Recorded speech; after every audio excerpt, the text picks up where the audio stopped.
അബുദാബിയിലെ ഈ ക്ഷേത്രത്തിന് പ്രത്യേകതകൾ ഏറെയാണ്. എല്ലാ മതസ്ഥർക്കും പ്രവേശനം നൽകുന്നു എന്നതാണ് ഒരു പ്രധാന പ്രത്യേകത.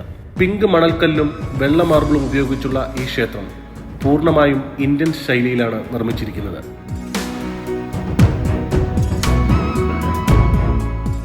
രാജസ്ഥാനിൽ നിന്നും ഗുജറാത്തിൽ നിന്നുമുള്ള 2000-ലധികം കരകൗശല വിദഗ്ധരാണ് ഈ ക്ഷേത്രത്തിന്റെ നിർമ്മാണത്തിന് പിന്നിൽ. മണൽക്കാടിന് നടുവിൽ പഞ്ചഭൂതങ്ങളുടെ കാവലിൽ സ്വർണ്ണ നാഴികക്കുടം ശിരസിലേറ്റി ഇന്ത്യൻ ശില്പകലയുടെ ചാരുത മുഴുവൻ ആവാഹിച്ച് അറബി നാടിന്റെ സ്വന്തം ക്ഷേത്രം.